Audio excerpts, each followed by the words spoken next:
हरियाणा के कैबिनेट मंत्री अनिल विज का गुस्सा आज औरंगजेब के महिमा मंडन करने वालों पर फूट पड़ा। उन्होंने कहा कि कुछ लोग औरंगजेब का महिमा मंडन करने में लगे हैं। उन्होंने कहा कि औरंगजेब ने हमारी आस्थाओं की निशानियों को तहस नहस किया। उन्होंने कहा कि वो हमारे लिए विश्वास का केंद्र नहीं हो सकता। उन्होंने ये भी कहा कि जिसने भी औरंगजेब का महिमा मंडन करना है, पहले वो औरंगजेब से प्रेरणा लेते हुए अपने बाप को घर के कैद खाने में डालकर आए और अपने भाई का कत्ल कर कर आए, फिर वो औरंगजेब का महिमा मंडन करे। उन्होंने कहा कि इसके अलावा किसी भी देशभक्त की जुबान पर, किसी देश से प्यार करने वाले की जुबान पर औरंगजेब का नाम नहीं आना चाहिए।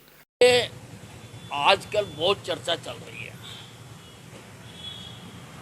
और कुछ लोग तो औरंगजेब का महिमा मंडन करने में लगे हुए हैं।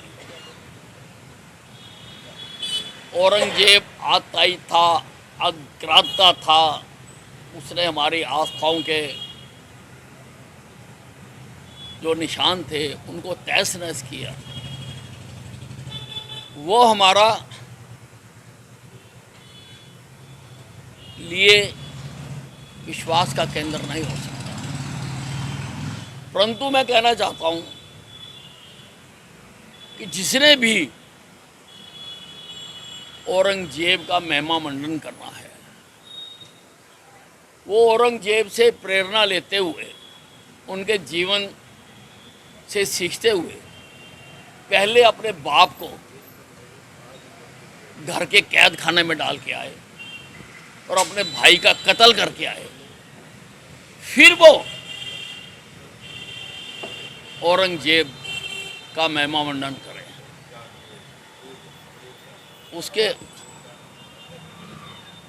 उसके अलावा किसी के लब पर, किसी देशभक्त की जवान पर, इस देश को अपनी भारत माता मानने वाले के जबान पर उस आतताई औरंगजेब का नाम भी नहीं आना चाहिए। वहीं केजरीवाल ने बयान दिया कि भारत में अंग्रेजों से भी ज्यादा तानाशाह राज चल रहा है, जिस पर कैबिनेट मंत्री अनिल विज ने अपनी तीखी प्रतिक्रिया देते हुए कहा कि चुराए हुए, पिटे हुए मोहरों को ऐसे ही ख्यालात आया करते हैं। उन्होंने कहा कि उनको ठुकराया तो लोगों ने है, उनकी पतंग लोगों ने काटी है और अब वो उसका दोषारोपण इस वक्त की मोदी सरकार पर कर रहे हैं। वहीं केजरीवाल ने बयान दिया था कि उनकी पार्टी शहीद भगत सिंह और बाबा साहब अंबेडकर के सपनों को साकार करने के लिए आई है, जिस पर उन्होंने तंज कसते हुए कहा कि केवल तस्वीरें लगा देने से उनके आदर्श व्यवहारिक नहीं होते। आदर्श पार्टी के या नेताओं के व्यवहार में झलकने चाहिए। देखिए, ठुकराए हुए, पिटे हुए लोगों को ऐसे ही ख्यालात पाया करते हैं। उनको ठुकराया तो लोगों ने है, उनकी पतंग लोगों ने काटी है। अब वो इसका दोषारोपण इस वक्त का जो स्वर्णिम युग है नरेंद्र मोदी जी की रहनुमाई में, अब वो उसको दोषी ठहरा रहे हैं। ये ठीक बात नहीं है। बात यह है, केवल तस्वीरें लगा देने से उनके आदर्श व्यवहारिक नहीं हो सकते। आदर्श पार्टी के या नेताओं के व्यवहार में झलकने चाहिए। जिन महापुरुषों की इन्होंने तस्वीरें लगा रखी हैं, उन्होंने कब कहा था कि शराबें बांटो? उन्होंने कब कहा था कि ठेके खुलवाओ? उन्होंने कब कहा था कि भ्रष्टाचार करो?